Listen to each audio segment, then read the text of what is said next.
Hey, welcome to Cutting for Sign, episode 41. Daniel, we're just like, it feels like you're on those long runs that you're really stoked about, and every time you tick off a mile, you're like, yeah, there's another one. That's how I feel right now doing these Yeah. episodes. Yeah.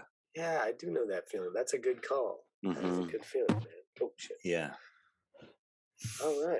All right. All Tell us a right. little bit about who's coming on today. We were on her podcast last week. The episode's still not out yet, but it's Yeah. looking. It was like mwah, it was one of those episodes where I went in, I guess, with pretty low expectations, Huh. and then came out like going, "Whoa, that exceeded." You know, it helps when you have low expectations, but like that, it totally exceeded everything I was hoping for in the conversation, and made me want to have a longer conversation, which we get to have today. 100%. Yeah, she is very interesting person. I was just writing up her intro, and whew, she has gotten after it. Yeah, she really has. Yeah. Yeah, she's gotten after it, and she seems like very suited to help people along this journey. Like she has, I mean, people will hear soon, but her presence is very welcoming, and Hmm. that anyways, I don't really know where I'm going with that, but I just, she made an impression on me, and then I was looking at her website this morning, and I was Yeah. looking at images, and I was like, oh wow, yeah, she's got something, she's got a special something. Yeah, she does. She really does. I completely agree that the way she, if we were to look at anybody with like, you don't remember what they say, you remember how they make you feel. And have you heard that? You've heard that. Yeah, I have Yeah, heard that. That's yeah. right. Yeah. Monica is definitely a person who leaves a strong impression of kindness, of acceptance, and also possibility. I'd say like when you talk to her, you feel like more is possible.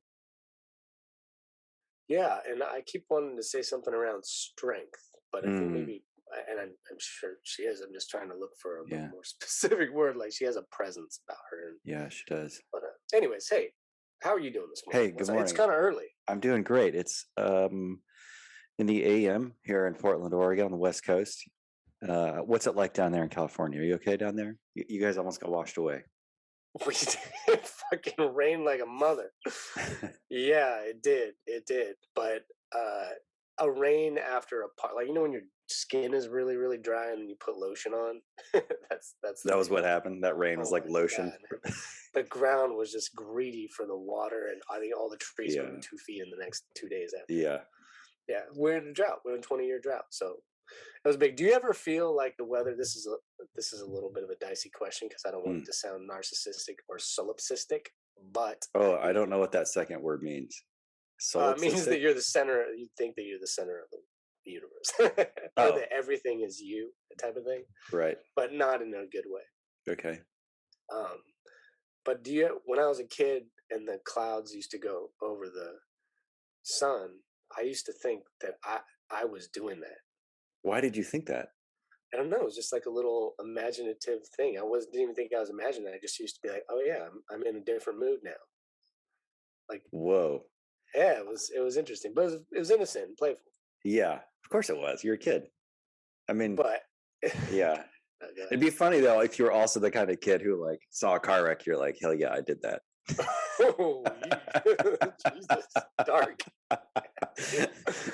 What type of kid were you? No, I probably was one of those kinds of kids. Not that I way, can see that. but like I remember when I was 7, I wrote the word evil like real big in like bubbly letters inside a book, and my sister freaked out. She was like, "What's happening?"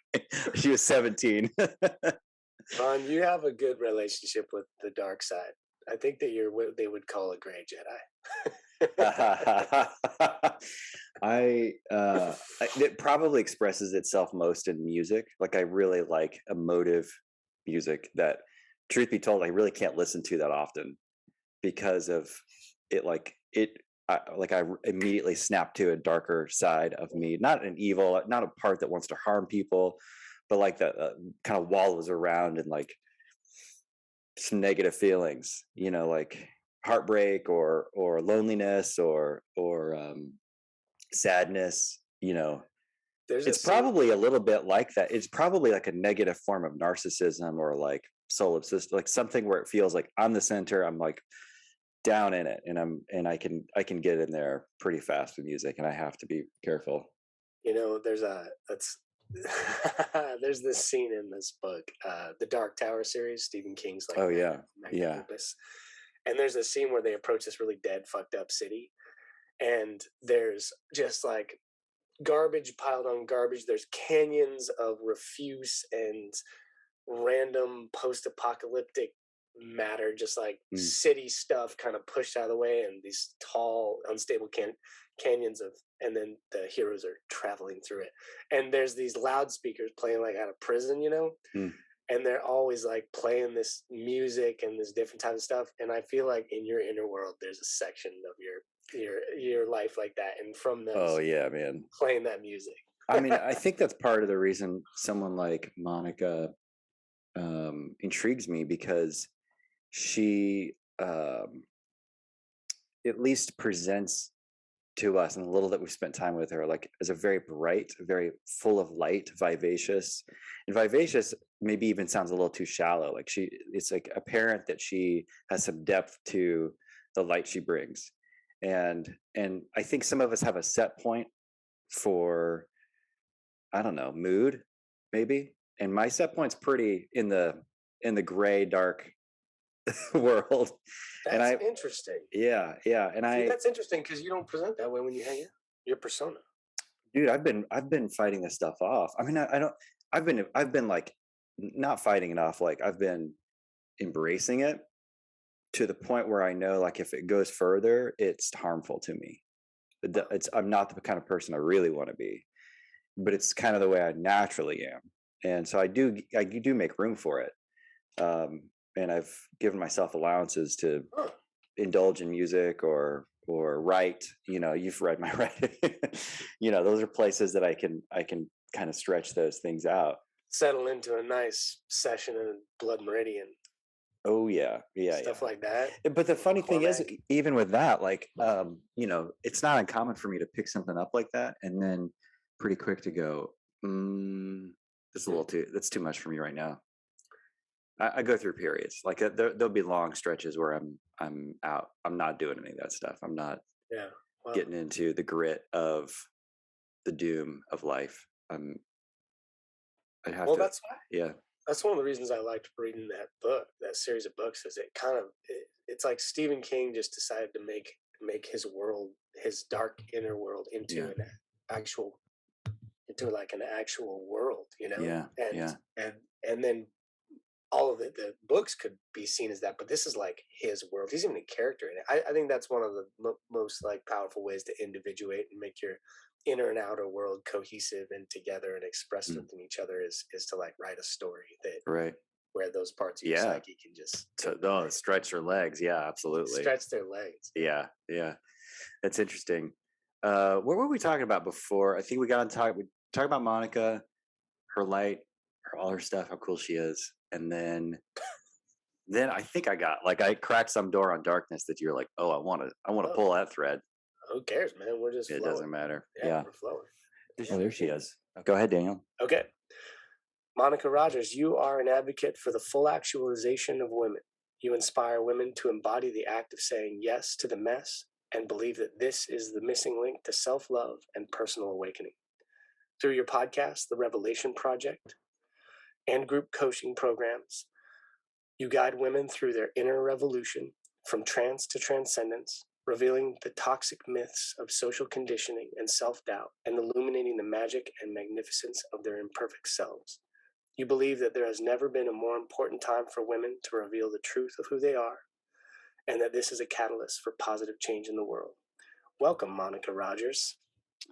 Thank you. Yes, it's true. And it's so good to be here. Awesome. I'm gonna brag about you and I for a second, Daniel, because Monica's our third like very high achieving woman that we've had on in a row, and it just feels like it's like getting better and better and better every time. And I'm excited, Monica, that you're here. Our conversations before this have just been making me more excited about what we're going to get into today. I'm so glad you're here. Thanks for coming. Yeah, well, it's so great to be here, and I love I too love bragging because who doesn't love a good brag, right? And women, we were conditioned, right, that Yeah. that was like that was not the thing to do, right? Yeah. So that was not becoming. So I'm in the Mm. unbecoming process, and I welcome all women to join me. I love that. That is so good. That is really, really good. You know, Ron, for like you focus on men as your coaching clients. We were kind of Hmm. talking about this last night, but Yeah.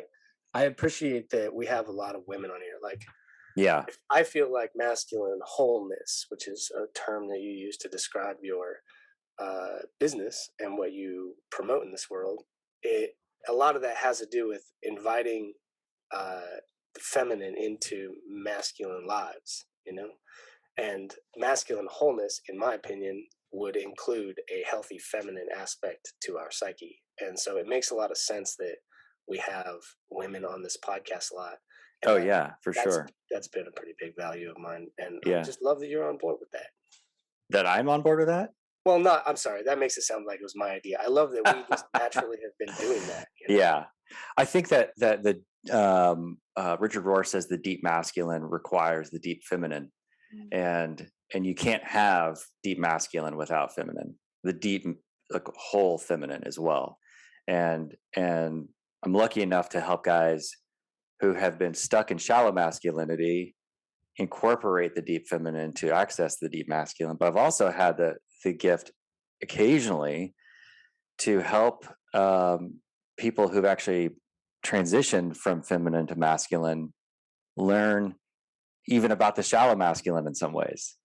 And that's been a really fun process, and that like continues to happen over time with some folks. So it's a big surprise, and I don't know how that happened, but it's been cool. But Monica, go Monica, ahead. Monica, what's your take on that as far as the masculine and feminine? I know we're gendering something that probably doesn't need to be gendered.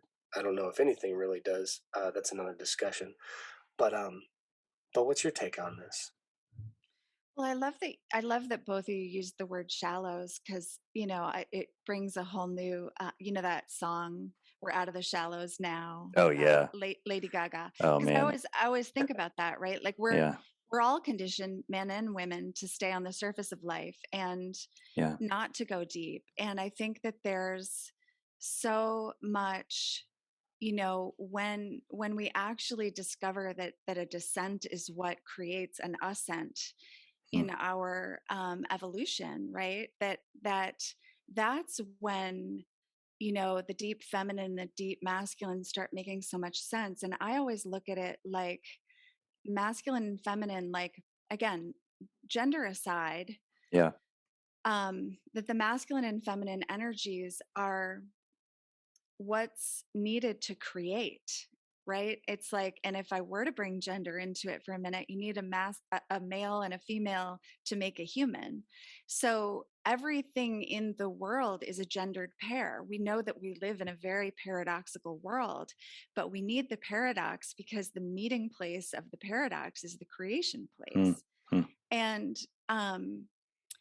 and when we are looking to figure out what's missing in our own lives, usually there's a masculine or a feminine counterpart that we've kind of forgotten to access or employ or leverage, that kind of is the gap, right, between Yeah. where we are and where we want to go, or who we are and who we want to be. What would you So, what would you mhm. say would have been some of the, or one um, aspect that you've brought into your life, or that you had forgotten, maybe that was either feminine or masculine, that you have brought in and that has Mm. enriched or opened up your life? Yeah, great question. For me, there's so much of the deep feminine that I had forgotten. As a woman, I had what I call the triple wound, which many women have, which is a disconnection from my actual mother, Mm. a disconnection from myself, meaning my true self, my inner truth. And the third thing, which is a connection to Mother Earth and the wilderness, of my soul, right? That's completely connected, um, to the actual mother. So I, I had forgotten how to dream. I had forgotten how to be in my body without like I had left my body, abandoned my body a long time ago, because living in a very patriarchal world is very, very painful and traumatic for all of us. For women especially, I think, um, because of the undermining process. I always kind of call it death by a thousand tiny paper cuts, that from a very young age we continually get the message of unworthiness, starting actually, um, for me, a lot of that happened in church, right? Mm. That some of the initial storytelling, right, that are so powerful for kids, to be sitting with my family in a pew on Sunday and hearing about Eve, right, in Yeah, the Garden yeah. of So I was Eden, gonna say, or, some of the hundreds of references to how women, are unclean yeah, or unworthy. There's so many references to that. And so I think we underestimate as an adult how these ancient texts are listened to by the body, right? yeah, Because our body holds the wisdom, and unless we're embodied, we actually are completely disoriented and lost in the world. And that yeah, was me. yeah, So yeah. would you say that you have, like when we were reading that first intro this morning, um, maybe was that written at a time in your life where you had more of the like accomplishment, achievement, masculine aspects dominating, and you've since tended to, and I know this isn't like it how happened one day, far from it, but do you know what I mean? Recently, Yes. as it relatively recently, has this been a Yeah, transition? that's such a great insight, Daniel, because that is true. Like that, right? It's so evident in our bios sometimes, like how we present. Yeah, Yeah. yeah. And absolutely. I mean, I really, I was really in the trance, I call it the trance Mm. of unworthiness, right? And so, how I navigated the world was by hyper masculinizing myself, because Which is really that, common among high achieving women. Yeah, yes, yeah, that made me feel, um, worthy, yeah, Yeah. yeah. that made me feel valid. And so, achieving in that way, again, I think we all miss out on the beauty of the feminine, which is the beauty of the pause. We talked about this Mm. last time, Daniel, the breath, right? The the spaces, right? The music, the drumming, the resting, the all of these things are, the nurturing, the nourishment. These are all aspects of the feminine that we see this play out in our lives as the same way we see Mother Earth out of balance, right? Like it's that, I love that quote. I forget now how to pronounce the name, but it's the Hermetic wisdom, Hermes, I guess, who said, as within, so without, right? Hmm. So, Yeah. yeah. That's a beautiful quote there. I think we talked. I was speaking with someone recently. I'm sure I mentioned it in our conversation. The idea of individuation. It's something that I just. It's like a Jungian term, and some have said it was kind of the core um, purpose of his work. And the idea is just making the inner world, inviting it into the Mm. outer world, and not only that, but also having the conflicts in between your inner and outer world be to some extent worked out, resolved. I don't mean it. We need to become perfect. That's not what I'm saying. But the inward world, which I kind of describe as our thoughts, feelings, beliefs, um, and and then our outer world, and do those things match up? Is our inner world Yeah, expressed in our outer world? And it's something that I work on all day, and it's a really interesting topic of conversation. I think, at least, because it is our collectively is our inner world being expressed in the way cities are, and the way that there's all these contentious discussions going on, and even the way that media overwhelms us. Is that media overwhelming us kind of like a societal version of the chatter in our head, that maybe isn't very helpful or positive. And just the long story short, just the idea of looking at our inner world as somewhere that is potentially separate and a real place that can then be invited into our outer world. Do you ever think about things like that? Oh, all I mean, this is the conversation. I mean, this is the daily practice for me, Yeah.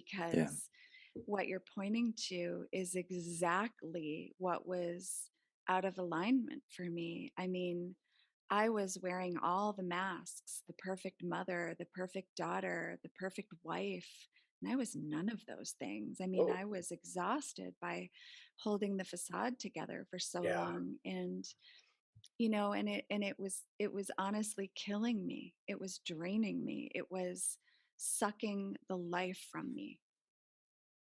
Wow. I think, Daniel, I'm like deep in this world with Monica because of my work with my wife, and we, I'll be talking to some women later this afternoon about, some of this stuff. Um, I hear this story a lot, Oh, what you just described, Monica, like this, it's all built up. They've made all the right choices.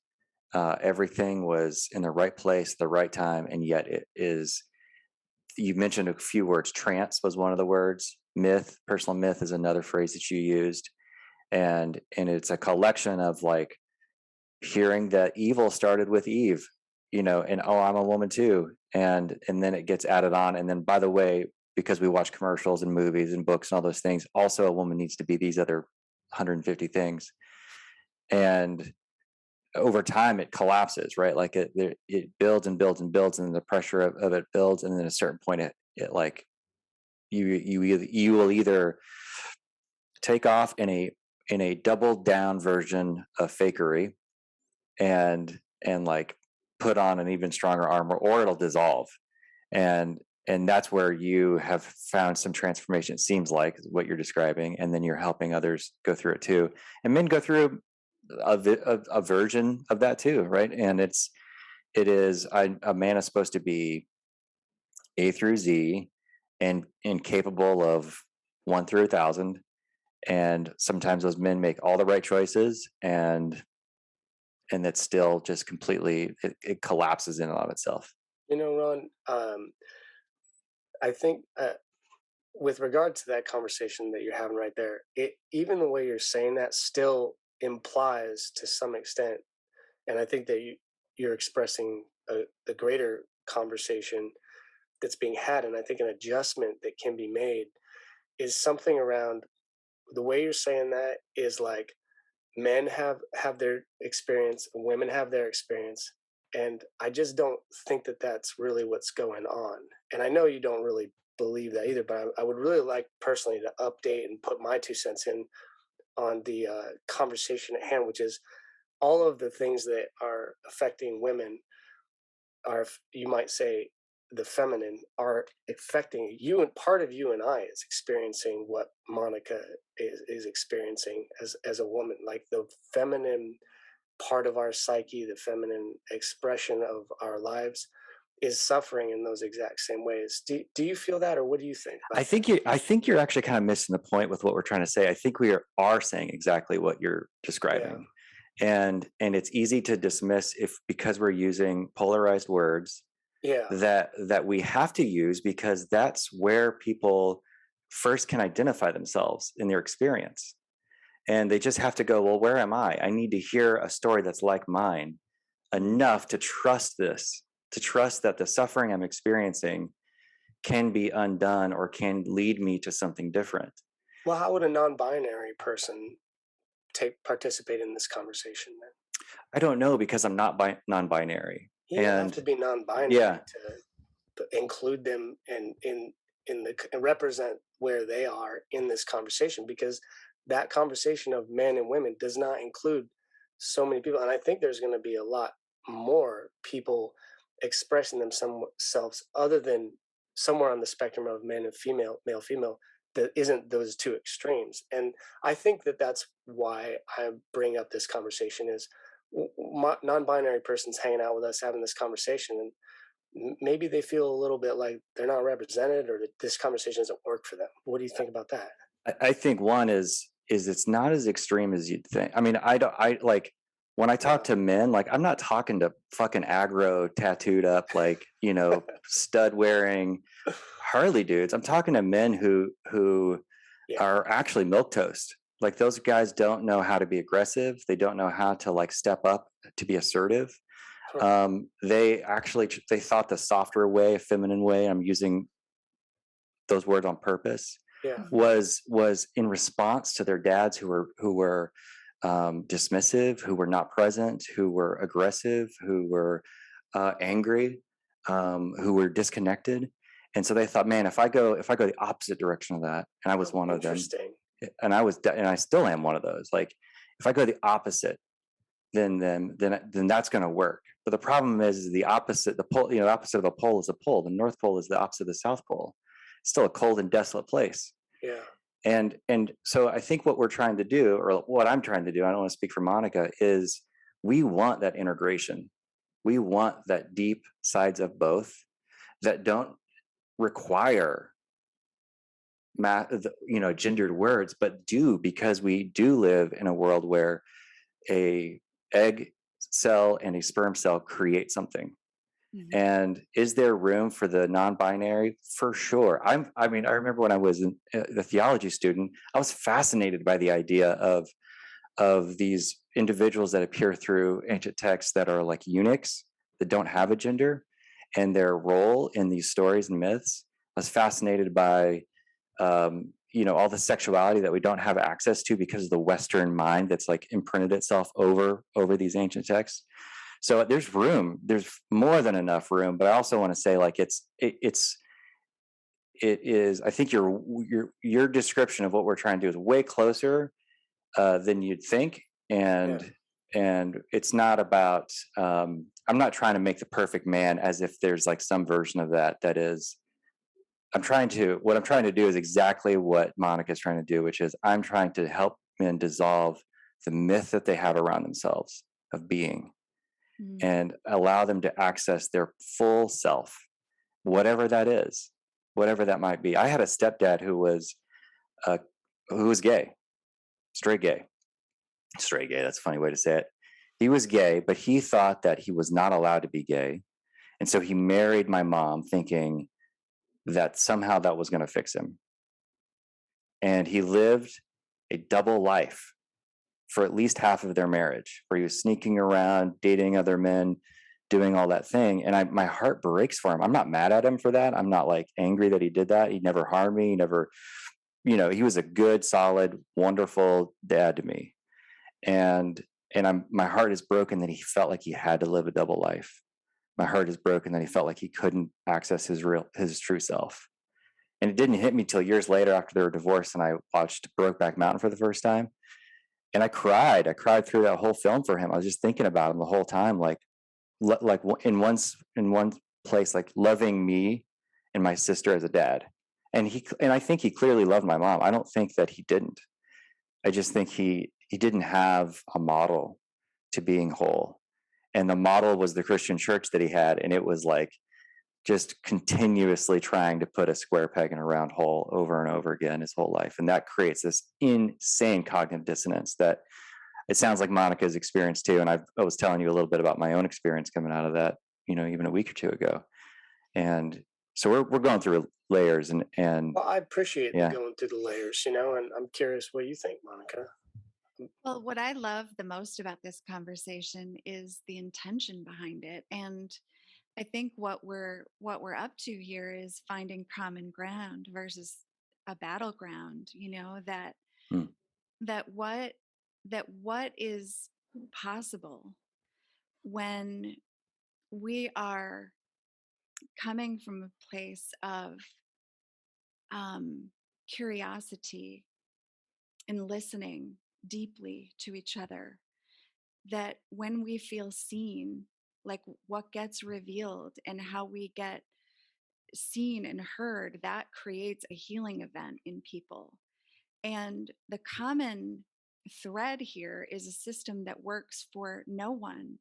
It doesn't matter if it's somebody who identifies as male or somebody who identifies as female or man or woman or bi or gay or fluid. It's all the overarching system that does not work for anyone here is patriarchy and the conditioning that comes with patriarchy that um, implies and covertly and overtly ha- enforces roles that divide and separate and create war. That's period. In all ways, war within ourselves, Yeah. war outside of ourselves, war with each other. That's not, I mean, and I want to go back here to a flawed story, an original origin story that is so effing flawed. And it's that human beings are not good. Yeah. That is a Yeah. flawed story. And it's not a true story. Eh, let's just pretend for a moment that we're living the wrong story because we all live in a mythology or a story about who we are and where we come from and why we're here. And, you know, it really gets interesting when you look at indigenous cultures and their origin stories and you look at Western cultures and our origin Hmm. stories.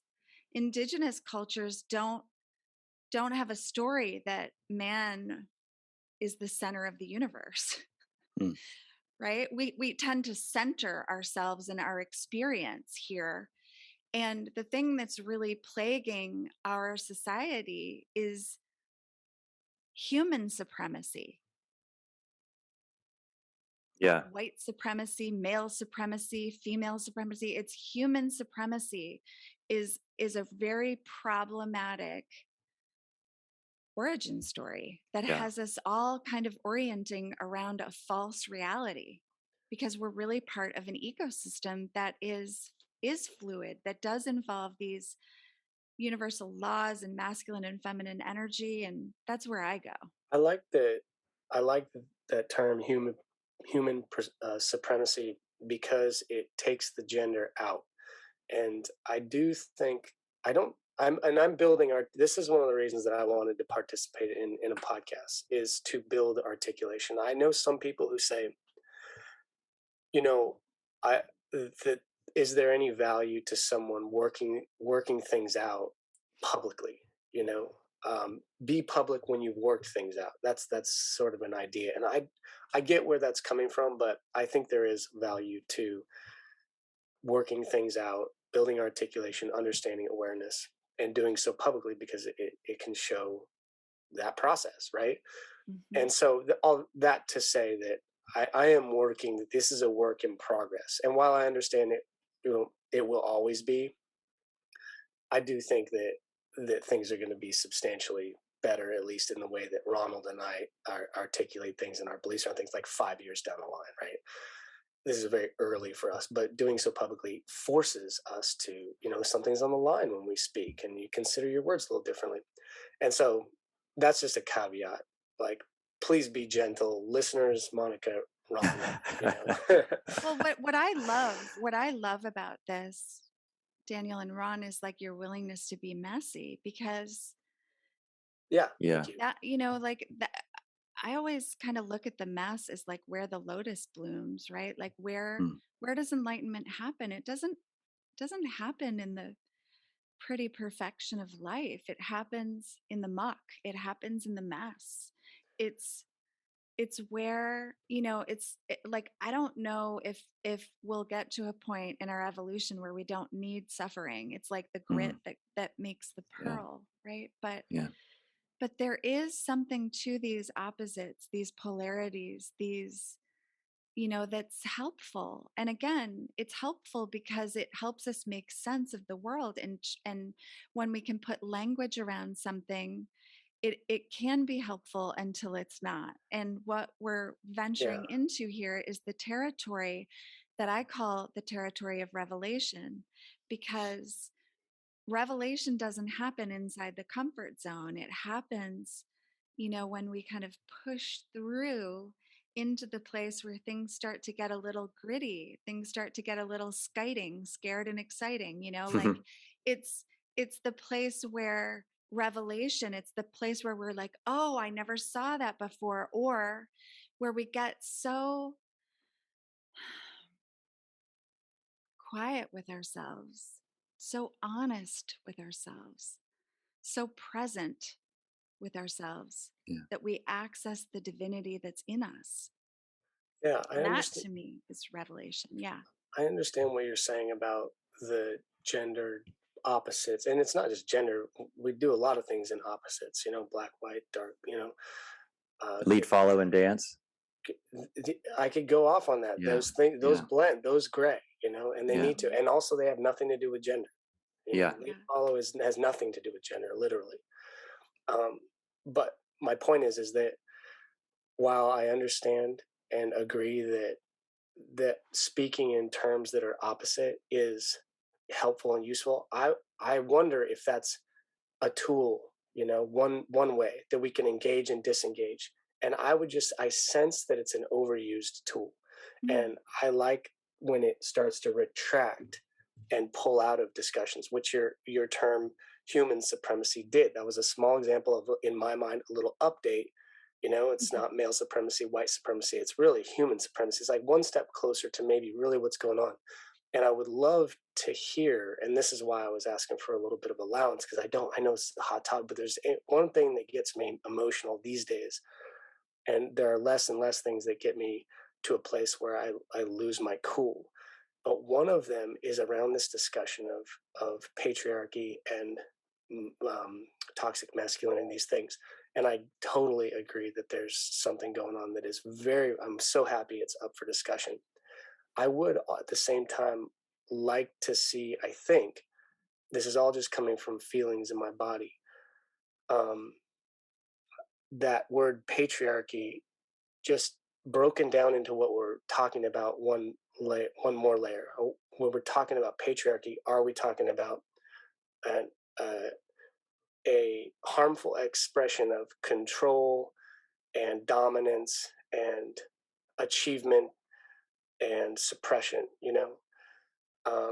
and is there a word that we could use to describe all of that that doesn't automatically insinuate that all men are part of that? And I understand that mostly men have done those things, and I get why it's connected to men. I just want to tether it out and get a little bit more nuanced and specific with what we're talking about, because it's very easy for men to be like, when you say patriarchy, you're talking about me, I think It's that's like, whoa, we're not. yeah. I think that's for me, like when I watch a dude like disintegrate under that word, that's to me a sign of a guy who doesn't know where he stands. Mm. And because What do you mean? well, when I hear about patriarchy, when I think of that word, I think of everything you just described, which is a system of oppression Yeah. that in historical context has been built 99% of it by men. But does that mean that 99% of men participate in that? Nope. It means that a very small percentage of the population is that, and it happens to be men.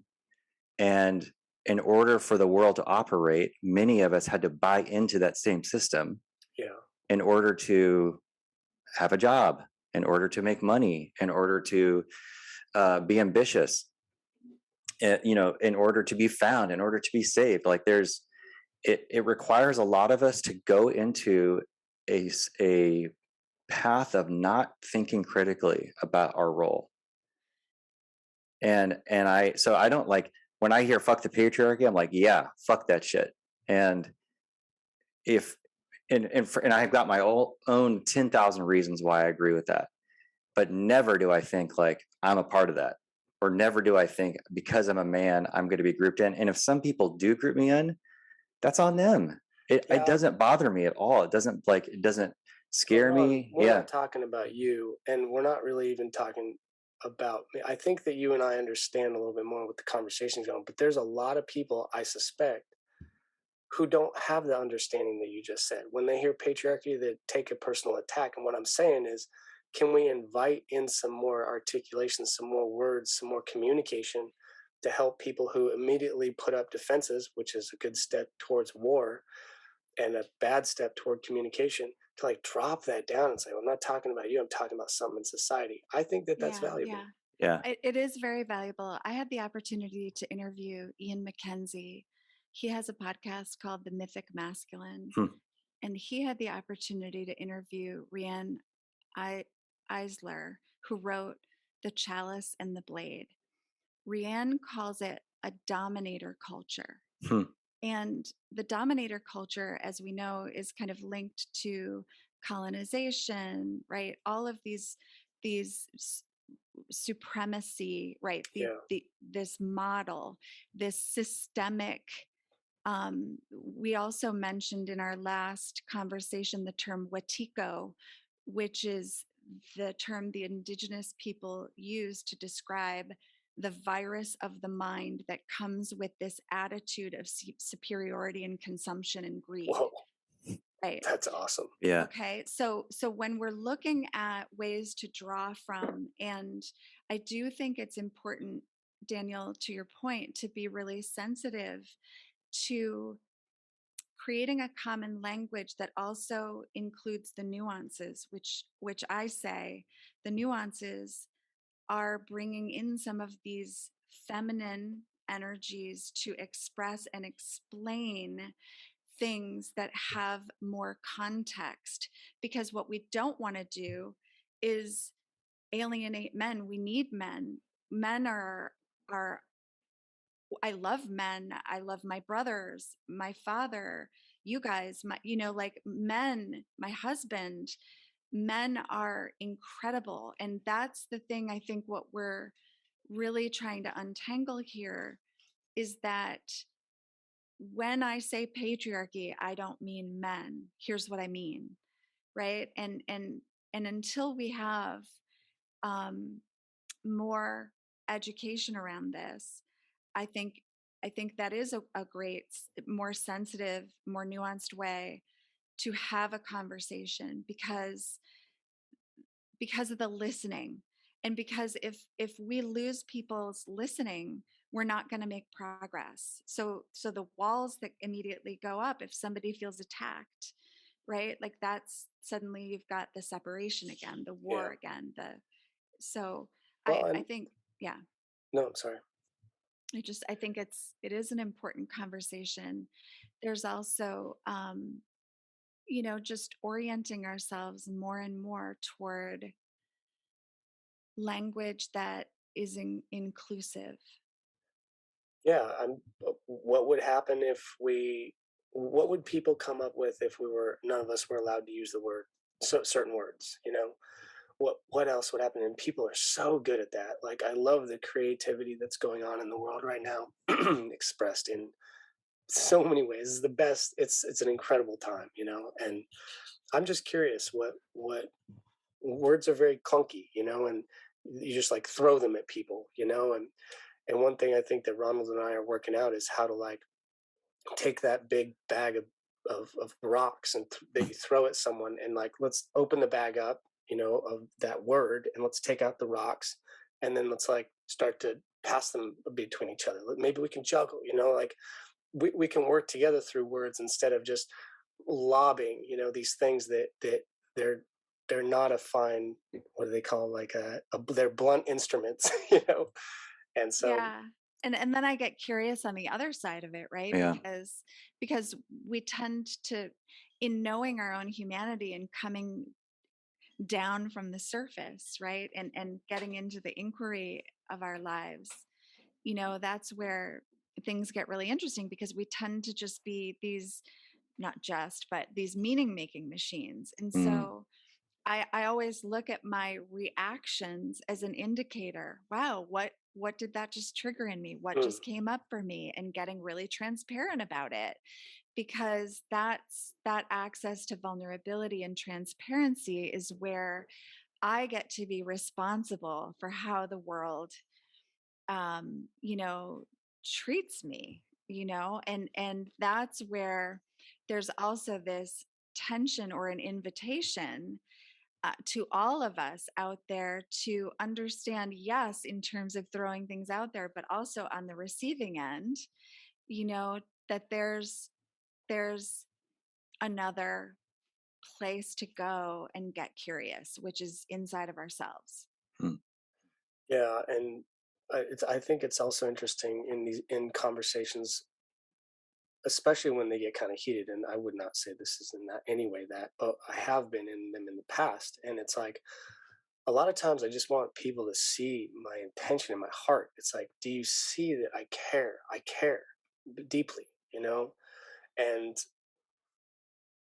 can we just like have that be the base that we're both standing on? And I can see that you know, that maybe this person I'm talking to, see that you care. You know, we're just talking about how to communicate these things, semantics, like if the majority in a lot of these discussions of the base of what we're that's the majority of the base, if we can keep mostly in mind that the person across from us, if you believe they do and see if they do, that they care, it's like, well then let's that's a great place to stand and feel firm, and we don't have to feel threatened because I know you care. We're on the same team, you know, we're working on the same we're working on the same team here. So let's just, it's an exploration of how we can execute this thing, how we can endure this thing, you know, this Mhm. discussion, how we can help this discussion. And obviously, like Ronald, like I know Ronald cares so deeply about all of the topics we always talk. He's got a beautiful heart, and that includes the mess and the darkness, the fucked up, you know, warlocks and things in him. I love those parts of him, you know, and uh, I obviously, from reading your bio and things, that I know that you value all of that aspect too of people. And it's just like there's no reason for me and Ronald probably ever to argue if we really just kept that understanding and knowing of each other in mind. You know, we forget it, you know, Mhm. not Of me and argue, course. we don't argue very much, but you know what I mean. Yeah, I What do you do. think about that, Ron? Do you, are you feeling me on that? yeah, I'm also thinking about yes, I am thinking, and I do, and um it's a great place to start when everyone decides that they care and that they trust the other one. And I think it ties back to what Monica was saying earlier, which is somewhere in the back in the mythology of our origins in the Western world, we learned that humanity is bad, that we as individuals are bad. We were told growing up in a Western religious experience that we by nature are bad. And then you get like all kinds of different levels of that. You know, Monica learned and women learned in church. Guess where the bad really came from, guys? Ding ding ding, you guessed it. Women, from Eve. You are the descendants of the origins of evil. And that's actually what got my wife and I kicked out of our church. Was we started saying, actually, your heart is good. Hmm. By nature, you are good. Hmm. You are good. It's so And great that that gets you kicked out, yeah, right. right? Yeah. Yeah. Which was, you God, it was so goddamn hard. Like it was so you're difficult out of going here. through the you think people are good? Get out of here. Get the hell out of here. Yeah. Yeah. So amusing. So Yeah. my point about that, Daniel, is that we have to use these charged words because it's the experience that we had. And is it and what I mean by the experience is it was a man on a stage telling us that we were bad. That doesn't mean you have to keep using those words. You can update yourself anytime. Yeah, and there will be room for that, but as you're like kind of like untying the knot when it first starts, you have to just start with what you know. Fair enough. And then there's room for nuance as it goes on. Like it starts simple and then gets complex as it goes on. And so often I think, and I don't want to speak for Monica's business or her job, but like so often I'm in the early stages of helping someone untie those knots in their life, really early stages. Yeah, this brings up for me, Hmm. again, I conversations, right? Did we talk about this last time, that conversations are so, like, we're always living inside of a conversation. And Yeah. what I do love the most about podcasting, about this conversation, about coaching other women, is like, you're always creating an intentional container for a Yeah. conversation Yeah. to be with somebody in a way that does set up a, at least my goal is to really set the stage for a co-creative, right? I don't have your answers, you have your answers. If I'm a good coach, I'm going to ask you the questions that help you get to your answers. And a conversation is so beautiful. It's such an open-ended way to explore, get curious, listen, perceive, feel, right? Reveal, heal, all of those things. And so each conversation that we have, I think that it becomes a craft, an art Mm. form, Yeah. It really. it really is. Yeah. It's a Yeah. beautiful art form. Like, I think we need to be Yeah. That's awesome. starting to see that. Like, you're such an incredible painter, Daniel, right? And it's like, we can say painters and poets and writers. What about people who are really amazing at creating conversations of Mm, possibility in the mm, world? mm. Yeah. Yeah.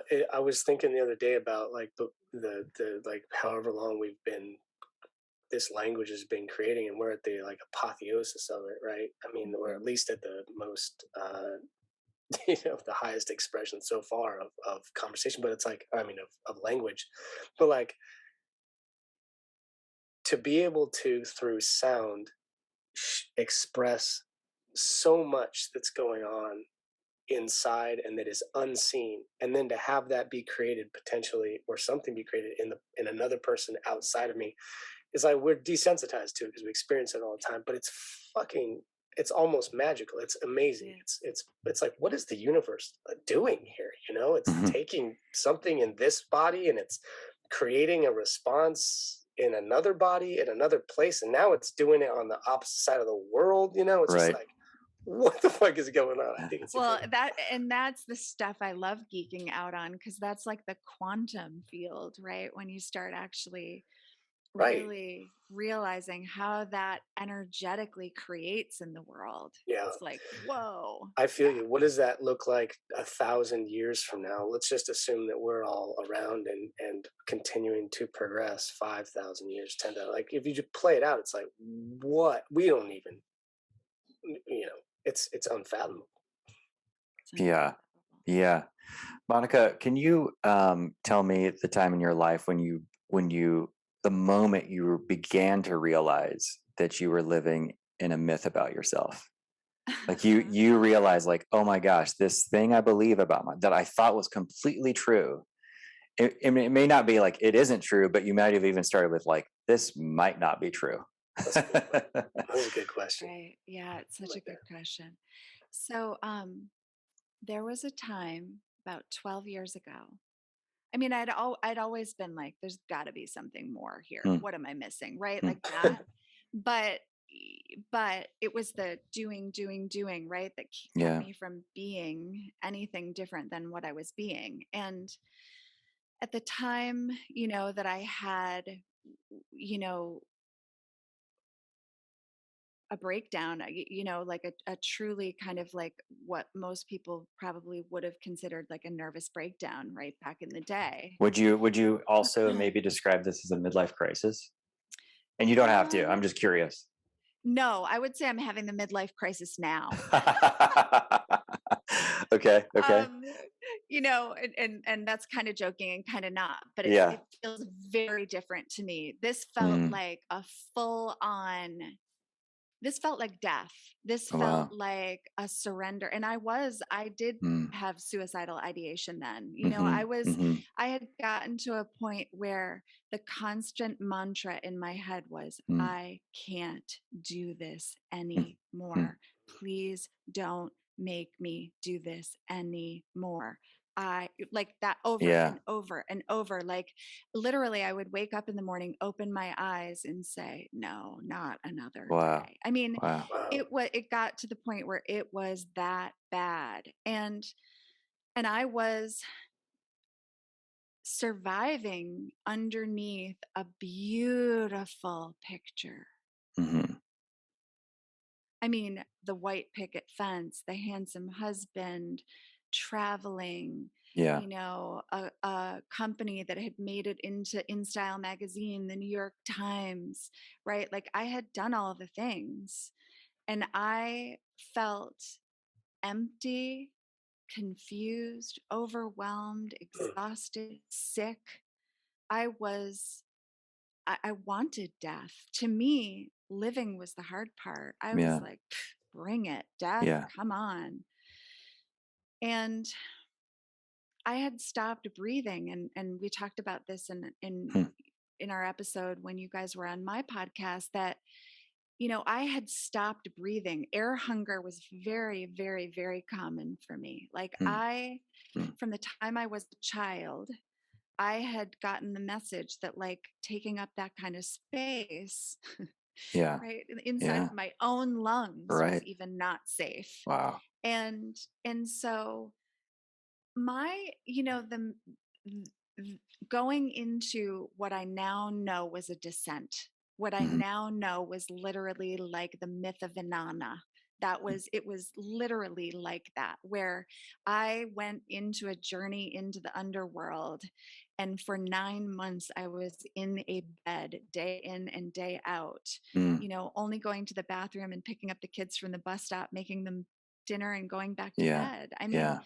that was my life for 9 months. And in that time period, that was where I got to meet myself Hmm.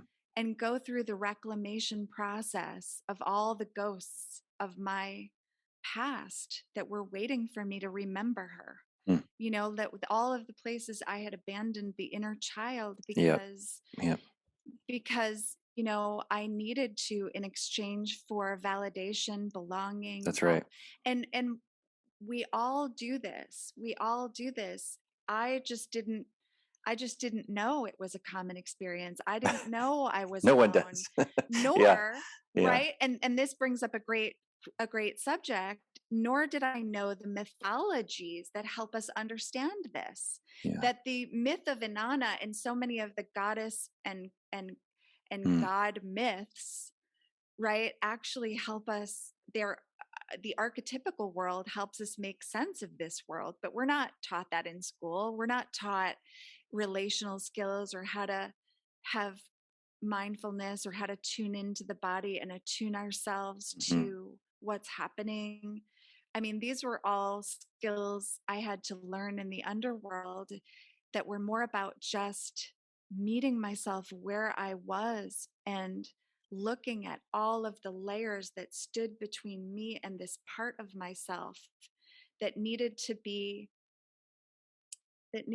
realized, embraced, and healed, which was judgment, judgment, Yeah. Yeah. and everything that was like creating that wall between the love I had for myself. Like I Yeah. had so much inner misogyny, so much self-hatred. Yep.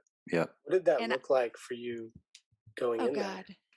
Like in the outer So world, what did that look like?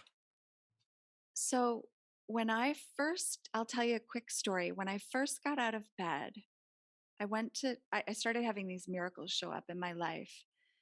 Um, Real quick, were you looking for those? Were you like asking for help? Were you I calling was, out to the void, like help me I void? was, Like, okay, I okay. was, I Yep. was. I remember so deeply calling for a wise woman. I didn't Hmm. even know there was a term for it.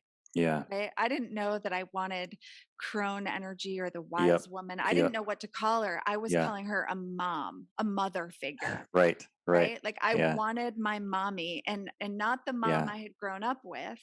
Yep. And I love my mom, but she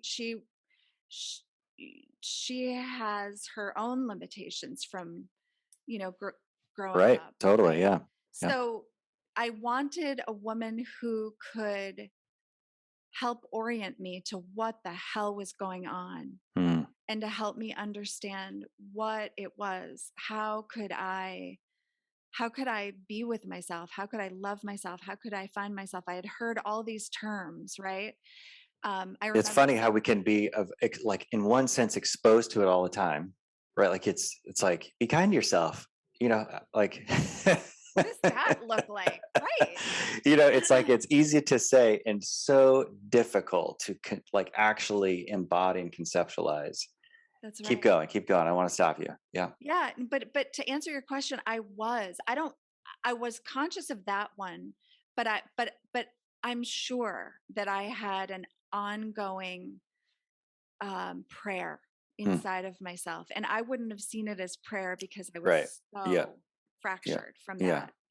Um, and so to go back to Daniel's question, what did that look like? And I wanted to tell you a story. Mm. When I first started getting out of bed, I did find a wise woman who actually ended up sending me to a shaman. And actually the wise Mm. woman found me, but that's a Wow. story for another time. The shaman uh sat me down and he said, "What's going on, Monica?" And I said, "Well, I haven't really been able to get out of bed. I've been depressed, I've been this, I've been that." And he said, "Okay." He said, "I want to ask you a question." I said, "Okay." He said, "Do you speak to your loved ones the same way you speak to yourself?" And I kind of cocked my head to the side like a cocker spaniel, like, Mm. like what does he really mean by that, right? Um, because I hadn't I knew what he was insinuating, but it wasn't until 2 days later that I went to the grocery store and I had the bag bottom out from Mm. leaking milk Yeah. that I heard the voice. Okay. What did it say? Okay.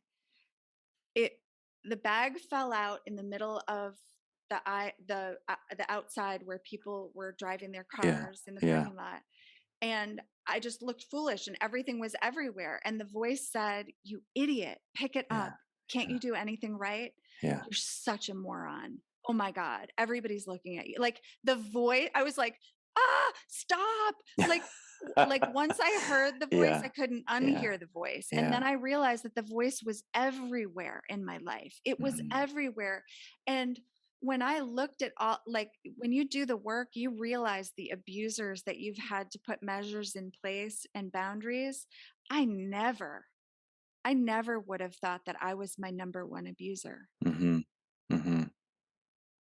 And so, to answer your question, Daniel, I had to start putting measures in place. I had to start imagining myself Mm. standing between the Mm. Monica that was the saboteur, the judge, the jury, the executioner, and the Monica who was doing her friggin' best. And I had to imagine myself standing between them and saying, "Stop. Look at her. She is doing her best here. You have got to stop speaking to her like that." Like that's what I had started to, because we have to disrupt the pattern, the trance, and Yeah, because that is part of the trance, and there's many parts of the trance, but the voice is one of them. totally.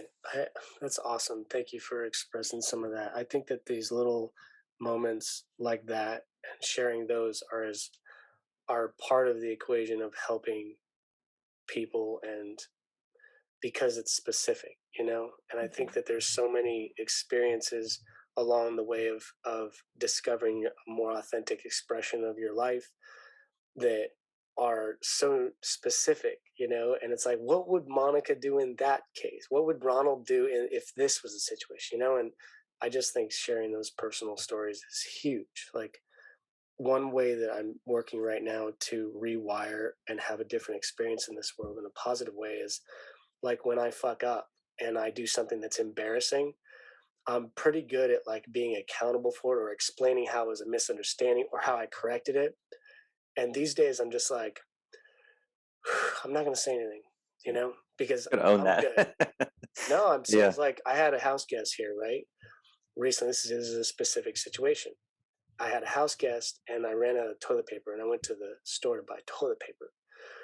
And I bought toilet paper. There's a sensitive septic tank on this property, and so I bought this toilet paper, and also it was less expensive.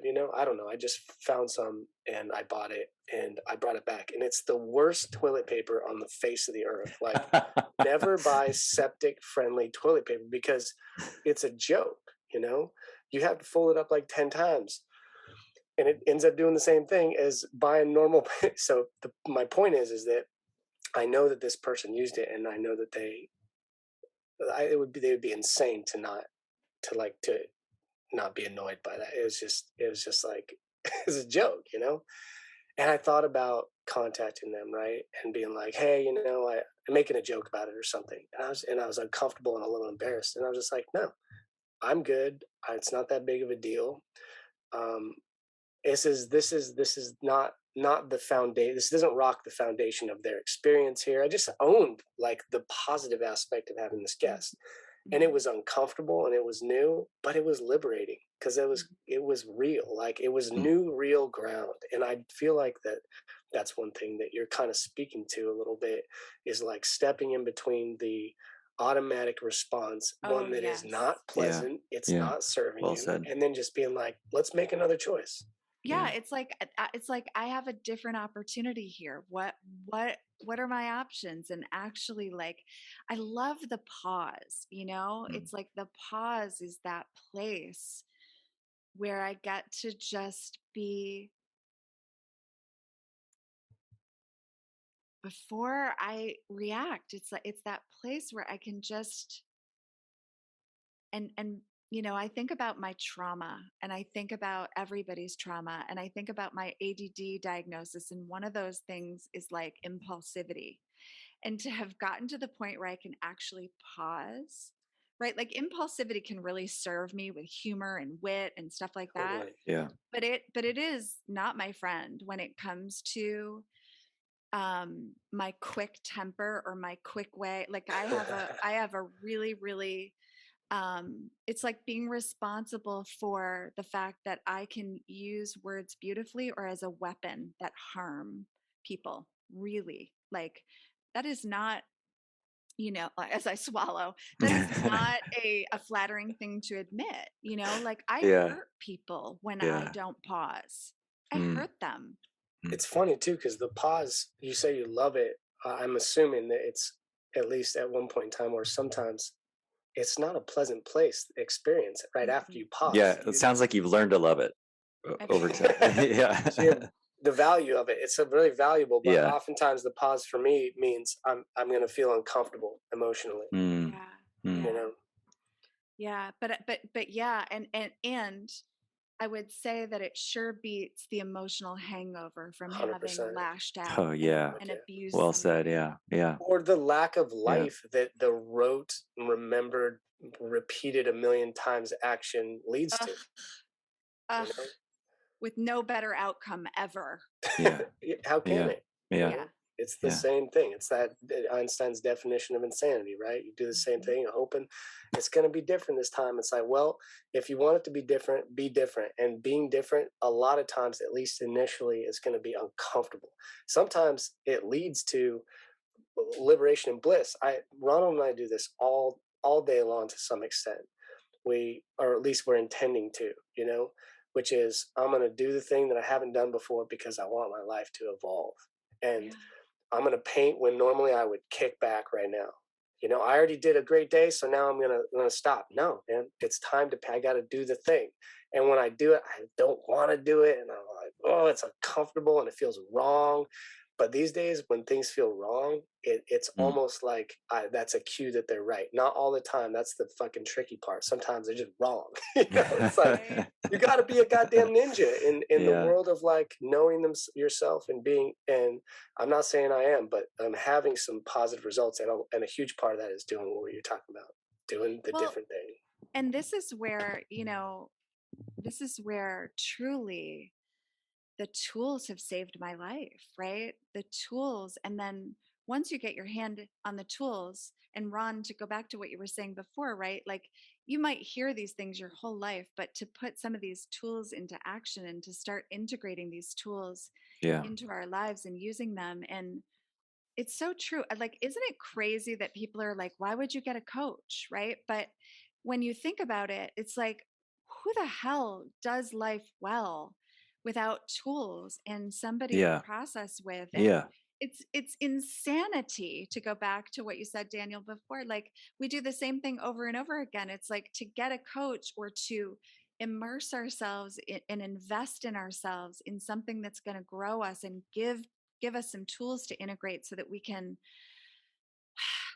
have a better life. I mean, it's like, can I get an amen here? Yeah.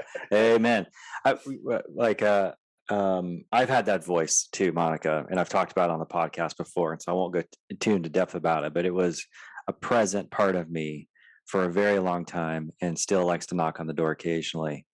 And that pause for me is at a different time. It's not often in the moment of a conversation. It's mostly my brain likes to get negative in reflection. So when I'm by myself and like thinking about my day, it's like, hey, remember all those just shitty things you did today, or didn't do, or said you were gonna do and didn't, or any number of those things, right? Mm. And it took me up until about 2 years ago to really understand that that wasn't beneficial. Oh my gosh, right? And it's so good that you're saying that. My most productive practice lately is radical self-approval. Hmm. And That's Daniel's helping me through that right now. Like it's been a lot about this last 6-8 months has been about, oh, you made that choice and I love you still. And well, yeah, and in a coaching relationship, you could be talking to somebody and they're like, "Yeah, and I really fucked up the other day," and blah blah blah. And it's like, "Yeah, yeah, and what are you celebrating about that?" Right? It's just like changing the tone of it. Even it's like, "Yeah, and what are you celebrating about that?" Because there's something to learn from it, right? yeah, And we can position it a little bit differently and like just got our own back instead of being that that judge, jury, and executioner all the time. yeah. Speaking to ourselves the way that we would never speak to our family. Never, Yeah, never. I yeah, mean, honestly, too, that was a big pivot for me was seeing I never got the inner child thing until I had an actual child. And I was like, yeah, would I speak to her that yeah, way? Never. Yeah, for sure. I'm so glad you're talking about that. It's like when people are really hard on themselves, and it's like I'll be like, "Would you do that to someone else?" They'll be like, "Hell no." And well, then yeah. you're a person. You're a person. It's wild that we even give ourselves permission to do that. What I mean is, like, where did we learn that it's okay to be so mean and judgy and cruel, straight up cruel to ourselves? Like, where did that? Mm, Like, where as a child we were like, I know what I know the answer to this. I'm going to be mean as hell to myself. I mean, I think that you both already spoke to it too. It's like it's in a lot of our religions Yeah, that yeah, yeah, yeah. dominate the Well West, said. and Well said. and it's also in society in general. When you do talk about patriarchy, I think this is one of the qualities we're talking about. It's just a little bit of it's hard, it's harsh, it's a little bit, it's demanding. Hmm. It doesn't listen very well. It's just not. It's just low level abusive. And at best, at And Yeah, worst, it's yeah, fucking high level. it requires us not to be present. And that's the thing is presence. yeah, When we bring presence to our interactions and to our interactions with our children, what we start noticing is the nuances and the moments where our child withdraws. And suddenly you're noticing, are you? I'm just checking in. You're not beating yourself up, are you? Because mm, what there is to do right now mm, is to be kind to yourself, mm, right? Like I didn't get that training growing up, right? I yeah, didn't get that noticing. I didn't get that presence from my parents. And of course, we tend to repeat the generational patterns because it's what we know. But to go back to the kind of the training ground, whether we're calling that the dominator model, the patriarchy, it's that, and back to your point, it's that busyness, that overwhelm, that constant achievement. It doesn't leave room for the pause which Yeah. leaves us room to actually breathe, which leaves us room to presence ourselves, which leads to relationship. Yeah. As you were talking, I'm sorry, Dan, I gotta No, you're squeeze good. this story You're in, good. man. You're good. I have a son who's 15, and he's a high level skateboarder. He's on a skateboard team here. He's internet famous in certain little skateboard circles, and um, and he's really hard on himself when he can't perform well. Like, it's ugly shit when the stuff that comes out of his mouth, things he says about himself. And as you were talking, I was like, where did he get that from? Where did my son learn that kind of action from? And all of a sudden I had this like real clear memory of him being about 5, 6 years old, and me working on a motorcycle that actually Daniel was with me the day I bought it. And I had it in parts and put it back together wrong and figured out the last minute that I did. And I not only like busted a knuckle or something, when you're wrenching on things and it slips, the tool slips and you hit your hand really hard, but then I threw the tool across the shop I was in, which was this massive big warehouse that my father-in-law had. And I'm overturning tools and throwing things and just like making a scene. And he was 5, right? Like, that stuff is like embedded neurologically without words, just witnessing this is how a man needs to act when things go wrong. Well, but part of that is, right, like, I think part of that is like there's that idea of ducks when they're animals, when they get in fights, they like shake their duck feathers, and Yeah. they express the energy. Yeah. Yeah. I think it's okay to chuck a tool or do something like that, but is that expressing some deep-seated, a kid would pick it up in a minute, undealt with anger? Like, it's more than just shaking the duck feathers, it's deep. Yeah. But then also, like, maybe context, like some sort of laughter, or like that's gone, it's dissipated. If there's some sort of like dissipation after that Yeah. expression of anger or something like that, Yeah. I think that one can still express themselves. Yeah. Absolutely. Yeah. Totally. Yeah. And I want to say that what I would invite all of us to do, because back to saying yes to the mess, it's those moments where we have a recovery moment, right? Where Mm-hmm. we've chucked the tool, right? And we've been like, damn it. And then it's like, you know what? Yeah. I need to be kind to myself here, Yeah. because I'm really, and it's that transparency as parents where we say, whoa, did you just see that? I just totally abused myself. That was not cool. Yeah, But exactly. right? Like, what I Yeah. really want to be doing here is giving myself room to Yeah. just not get it right. This is old stuff. If I was talking to my kid, right, I'd be like, this is old stuff from my childhood. Yeah. Right. And it's just that like that. moment to get transparent with our kids, Yeah. because we're not going to get it right. We're just not. We're going to have those reactions, and God knows I have them all the time. My kids will tell you. The look Right? on your face was like, It's priceless. like they'll tell you. But it's those moments where, whew, yeah, wow. I sometimes I even do it, especially with my daughter. I'll Mm-hmm. say, I really realized later today that when I was standing in front of the mirror earlier and I was talking about my crow's feet, right? Or whatever it was, that I actually like address it with her. That's And cool. she's sometimes like, Mom, Yeah. like teenagers Sure. will do, Yeah. but I still do it. I'm like, Yeah. Yeah. it's not okay for me. I'm really working on self-love, and it's not okay for me to abuse myself like that. Yeah. And I'm not aging, I'm saging, is my new thing.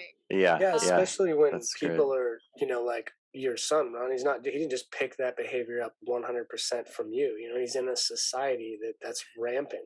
Yeah, it's total. I mean, I don't think that was the Yeah. genesis or the seed that done it all. Like, I know that also that part of my life, like, within 1 or 2 years, I was getting close. We were talking about this last night, talking about why I stopped drinking, and one of those moments was my son witnessing me. No, he didn't witness me. I lost my handle with someone on the street and tried to fight them, like full on, try to get in an altercation with this man, and to the point where I was chasing him. Jesus. with my car. When was this? With my car. Last week. No, it was about maybe, I think it was before I had my motorcycle, or maybe around that time. So whenever you and I picked up, remember? I have Do you no remember? idea. 5 years ago? No, 7 or 8 years I ago. just Yeah. curious. I just wanted to. It's like that moment you witnessed yourself, Ron. And Oh, like, dude, this was rowdy. I had lost it, and I caught myself in the moment of going, I'm trying to run over a human being in my 7,000-pound vehicle. And I've lost control. I've dehumanized somebody. I've lost myself. I did this in front of my employees of my business that I had at the time, or I was running at the time. And I'm properly embarrassed. I told that weekend, I told my son about what I did, why I did it. You know, I felt justified because this guy stole something from our shop, and I said it to him in order to show him that's not the right way a person should act, to treat somebody. And and we talked about it. And then I got an opportunity. That guy is actually waiting for me at my office the following Monday, because he felt bad for stealing. He wanted to apologize. And I thought when I got there, I thought I was about to get in a fight. I thought I was going to get stabbed or something. But instead he told me a story, and I'm crying hearing a story of it was so tragic. It was just unbelievably tragic. Gutsy from him too, to show back up after someone tried to run you. I think, swear to God. Yep. I think it's because I recognized it and I started to tell my son about it, and my heart was looking for resolution. Thank you. Yes, exactly. I knew that I had like unfinished business with this person. And then we were able to I apologized, he apologized, and I was able to help him with something that he needed help with. And what do you say about that, Monica? It's just that's the magic. That is the magic of this work. That is what I'm feeling right now as I'm listening to Ron tell this story, because we don't know when we get in right relationship with ourselves. That's when things start working out. That is where the world aligns. That is where we start being able to, that's where the miracles happen. And that's what I'm hearing happen with Ron, is like he got in right relationship with himself, and he was breaking a generational pattern, and he was telling a story to his son, and our words make worlds, and I think, again, when our words, it's like, that's why we call it spelling, right? It's like when we spell, when we speak, when we talk, it's like we create. And I think there was an invitation that he was speaking, not only to his son about a different way to approach something and see it, but there was an invitation too that left space for this man to show up in, that I think it just wouldn't have happened any other way. I'm inclined to agree with that, and not that we need to open up another discussion, but I think that I love that statement in scientific circles of the world is not only stranger than we think, but it's stranger than we can think. And I just think that if that's talking about the base we're all standing on, if we don't know what's really going on, then go with your gut, go with what you maybe think go with that sense that things might be a little bit weirder and a little bit more dreamy, and quantum, metaphysical moments. It's just a silly little phrase that I use that's very unspecific, but it's like, maybe there is something in Ronald's, in that day that Ronald was open to, and that did cause or left space for, created that gentleman to some extent showing up that day. And I don't think that's woo. I think that that's potentially whispering toward what's really going on here, and maybe a bunch of time in the future we might learn more about how things really work. There's a podcast, I'm probably gonna get the name wrong. I think it's called How Things Work. It's an NPR podcast. And they did an episode that one. It's a good one. Have you listened to the one on prayer? I haven't listened to it in a while. But... So they took like 4 or 5 different stories, and essentially, like, one person had a terrible stuttering problem and loved Cher, the pop star from the Oh yeah, 70s. Yeah. yeah. Loved Cher. I mean, like Cher was like, yes, that's everything. And this person said, as they're struggling with stuttering, like, I need help. I want to not talk this way anymore. And this was kind of their, like, them opening themselves up to something outside of themselves and going, I need help. And suddenly, at some point, Cher appears in her head or their head and teaches them how to speak correctly and is rooting them on and is like going Wow. for it. And then they like they are on the radio show, the podcast, describing that experience. Then they took someone else and they were describing probably something more quantum, like we're just describing, and like things materializing, and like they had a very compelling story around that. And then another one was some people talking about prayer, and it was like, the point of the whole podcast is we don't know how this works, we don't know why it works, but we do know It that works. but when someone Yeah. decides that they want help and they're looking and they're leaning in, like it leans back, something's leaning back.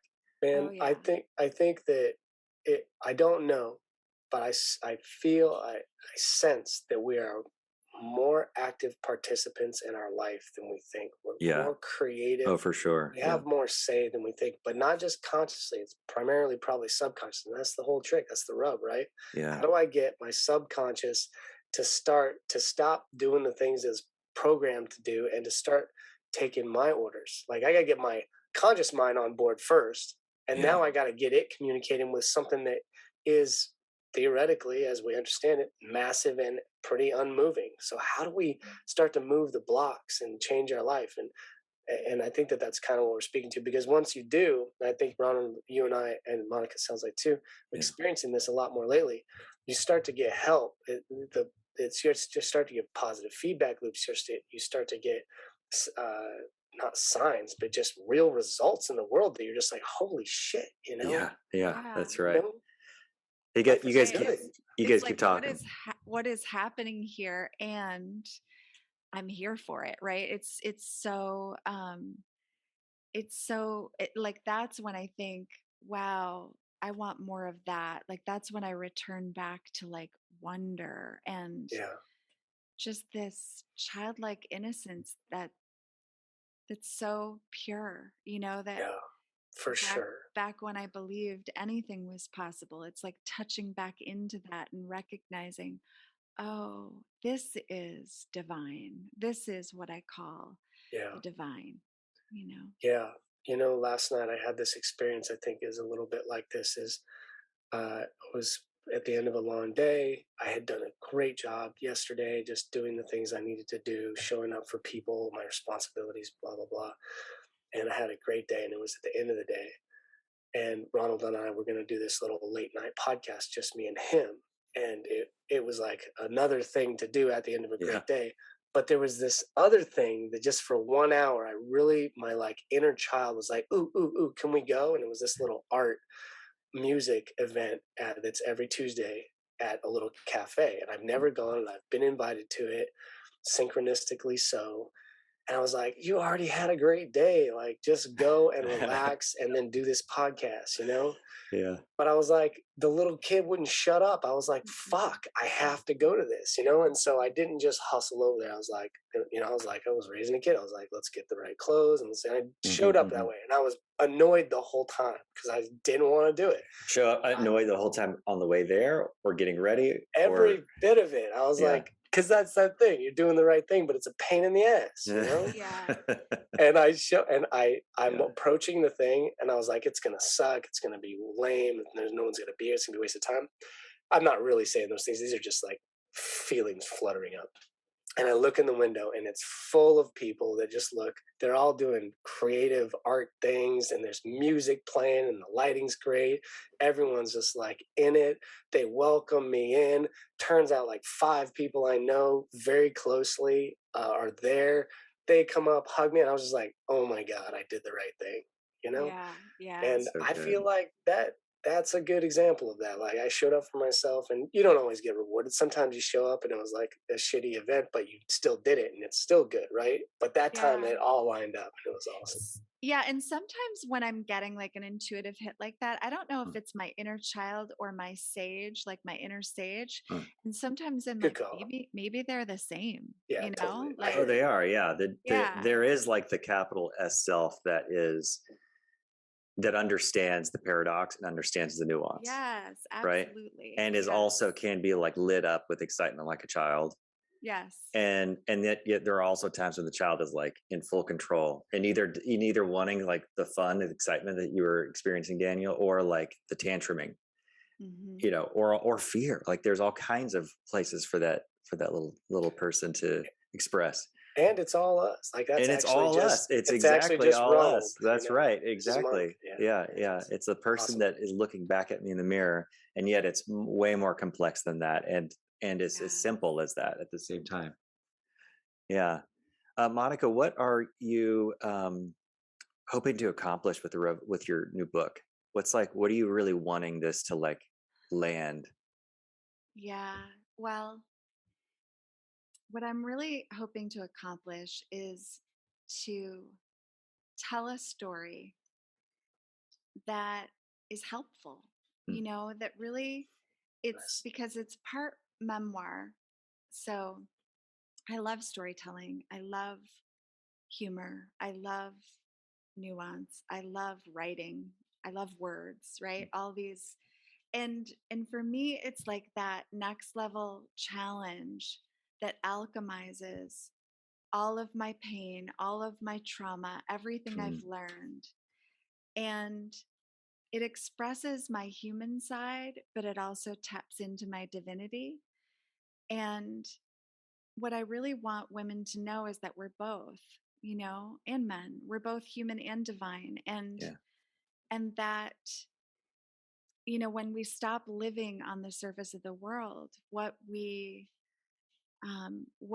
are capable of is like this soul diving experience that really it's like I think about soul diving as like go down seven, come up eight, right? There's always these treasures Mm, that mm, that you're constantly bringing to the surface and examining, and then because you're on the surface again, you're then sharing your treasure with everybody yeah. before you go back down again. And so for me, it's also a process of reclamation. It's reclaiming my voice, it's reclaiming my right to do Yeah. all the things that I want to Yeah. do, that I Yeah. desire. It's about answering the inner child that wants to tell the story, and wants to do it playfully, but also impactfully. So it really is for me about honoring all of those aspects of myself. And the process has been really amazing because I'm constantly having to get out of my own way, meaning my ego, so that I can write the damn book. And it's been really remarkable to just watch what comes up and what I Mm. what I give myself permission to feel in that Mhm, moment. mhm, It's really been an exercise in walking my talk. mm. So what I want to let women know is that we're in an incredible time. Like this is such an incredible time to be alive for both women and men, and that we are in, you know, the apocalypse. And I say that, as a word that means to reveal. It Yeah. lifts the veils, that Yeah. we're in a time where we're lifting the veils and we're seeing the truth of who we are as both human and divine. And I think that what is on the other side of this, what we're transitioning into is a new earth. But we have to, us, a lot of this is also a request or an invitation for women to stop holding it together Yeah. because we're Mm, unknowingly holding a system in place that is yeah. not serving us. We need to let things fall apart and we need to be willing to get messy so that the lotus can bloom. I love that. Um, some things I was thinking about as you were describing that was from where I stand in the world, it seems like a lot of the folks who are willing to do what you just described, soul dive, I like that phrase, I've never heard that before, um, tend to be women.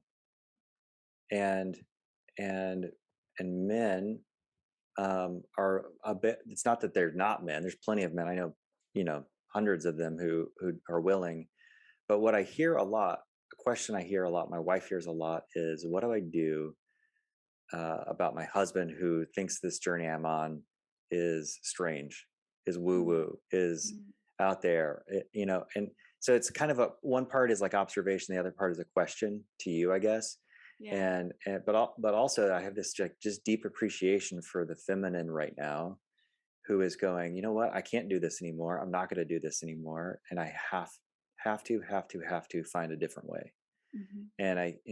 And I know that there are many men who are doing that same thing, but for some reason, whatever circles I've been running in, it's like I'm seeing more women who are doing that than I'm seeing men who are doing that. And Yeah. and are you experiencing that same thing, or is that just me in Yeah. my And little then, well, insular like no, world? no, this is where I love this expression. And it's do your own project. Don't do your Yeah, husband's project. yeah, that's It's good. like, Yeah, it's like the invitation, right, is always available. And I too, right, have a husband who's like, he's not going to do it our way, ladies. He's just not going to do, yeah, like he's not going to. And right, the sacred and he is going to find his way. What we have to focus on is our growth and our truth, and being transparent and expressive. And I'll tell you, the more we come alive, hmm, at least in my case, when yeah, you're with somebody who is really the right person for you, they're going to celebrate you. They're going to support you. They're going to lift you higher. Is it going Yeah, to scare them 100%. sometimes? Yes. oh yeah, Yes. And that's going to create the tension for revelation. And guess what? The more we reveal, the more we heal. And yeah, that is what needs to happen within it's good. us, within Yeah, our relationships, and within the world. But it has to start here. So do your own project and don't worry about his. Yeah, yeah, yeah, for sure.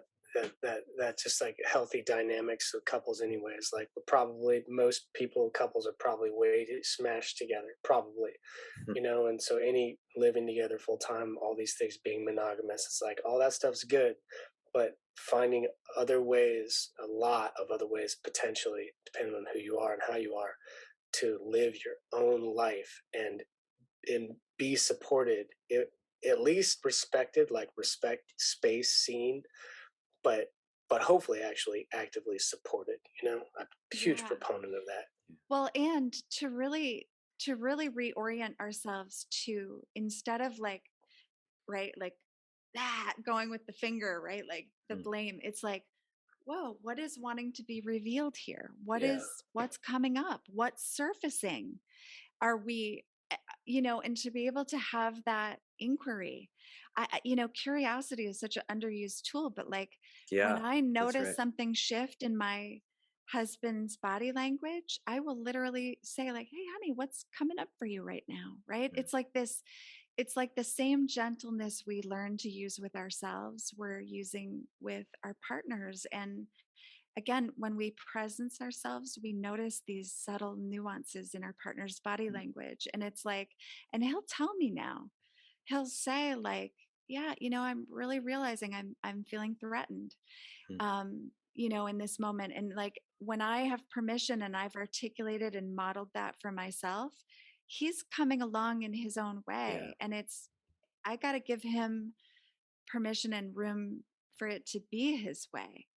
And that teaches me so much. And he teaches me so much about unconditional love, mm, which is really what it's all about for ourselves and other people. Because when we place conditions on anyone, especially our partner, we're we're really we're really you narrow the, I'm going to speak for you, you know unintentionally, and if you want to erase what I just said, you may.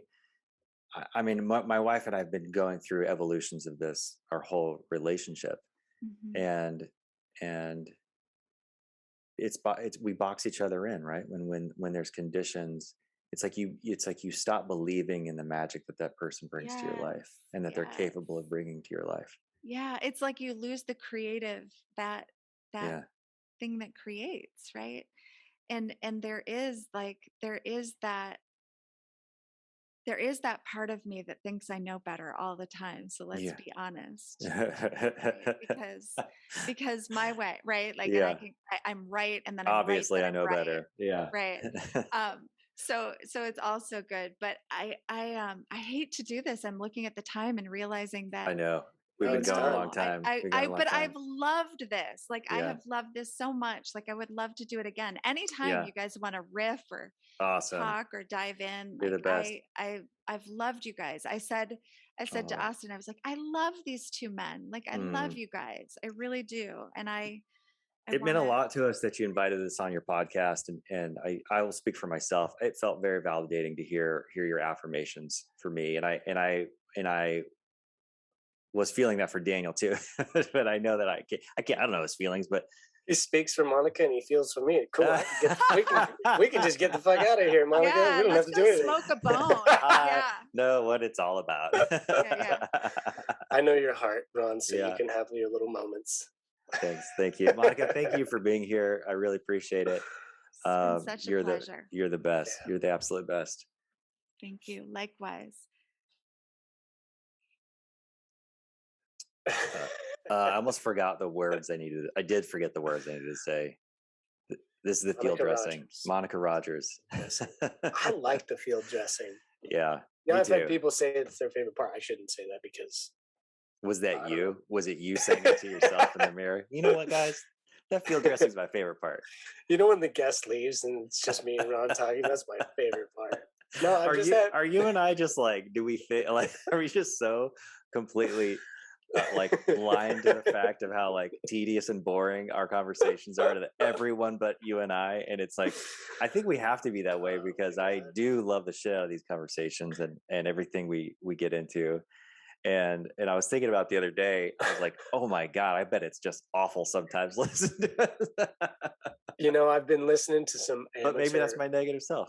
It is. It totally Yeah. is, Ron. Yeah. No, it totally is. Totally. I've been listening to some other amateur because, like, are we professional? Well, no, because we're not getting paid to do this. Well, yeah, we are. Oh yeah. Well, okay. And we are having good conversations. Yeah. We're having valuable conversations, and they're not wasted time. Of course, there's moments, times, and periods, you know, but they're short, man. And I've listened to other podcasts from just like even really professional podcasts where there's not a lot of substance. And by substance, I mean it could be humor, it could be vitality, it could be anything. Yeah, I mean, it needs to right. be deep, you know. But we are doing a good job. I know Yeah.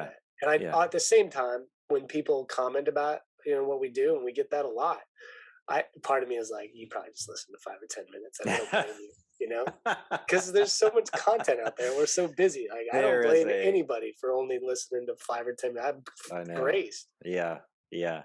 That's right. That's right. Well, we can indulge in that. I'm going to stop the indulgence of that conversation that you and I are having about ourselves and enter into the celebration of our conversation with Monica today, because that what's astounding to me about her is that Monica clearly comes across as a sage to me, like somebody who has used their pain and suffering in life and years on the planet to create wisdom. They have found the wisdom within themselves and outside of themselves, and is presenting it in a really palatable, good, gentle, loving, and challenging way. And a present way. And that's that's a great detail. No. Yeah, hit that one. Well, we have talked, not on this, I'm not saying this on this podcast, but you and I have spoken to and met people, especially in the field that you're in, coaching, where like you start talking to them or speaking with them, having a conversation, and there's a sense that they're slipping into a rhetoric or a script that that is their product. You know what I mean? Oh yeah. And I'm like, I could quietly start to walk away, and I don't know if this person would notice. I know what you mean. Yeah, You they're know what I'm so saying? wrapped up in their own thing. Yeah, I Yeah, we all totally get have it. those Yeah, yeah, moments. We have those moments. I yeah, get that. yeah, But Monica is like, I feel like there's eye contact. She's open to having a discussion that is maybe developing her own thoughts and words, or yeah, it's actually seeing me and where I might need to, or we are open to, and she's like tailoring her words and her message to me specifically, and I just like very appreciative of that. yeah, yeah, yeah. There's she's able to put down um, kind of a defense that I think a lot of us carry into a Yeah, conversation where we think we have to good present call. as kind of professional or an expert in some way It's or boring. something Totally. like that. Yeah. And you don't get that. I don't get that sense from her at all. Like she's really willing to come in messy, do it messy, be vulnerable, but also not withhold her wisdom and experience. And Yeah. and when you have all those together, that's like, ooh, Oof. that's Yeah. that is so good. Totally agree. Yeah, Completely agree with that. Yeah. It's like one of my beliefs, I think, inside is that we don't really know what we're talking about, yeah, and I don't really know, the best scientist out there is probably retroactively observed by scientists in the future going to seem like they knew some a little bit, right, right. but they had some major building blocks not put in place. So like, can we all just like caveat on the side? I don't know what I'm talking about. And here's how I do know what I'm talking. You know what I mean? It's like, Right. let's just recognize that we're all learning. We're all little babies in a lot of I ways. was thinking about that the other day. It's like, well, because I've been trying to systematize what I do with men, which Uh-huh. by in the past has been, I have like I've written down what I teach, but so much of it is intuitive because I'm Mm, listening for where the wounds are in a dude and the things that need to come up naturally, mm. and the idea of having to like systematize that is a little rubs me a little bit the wrong way, Oh, good call. and um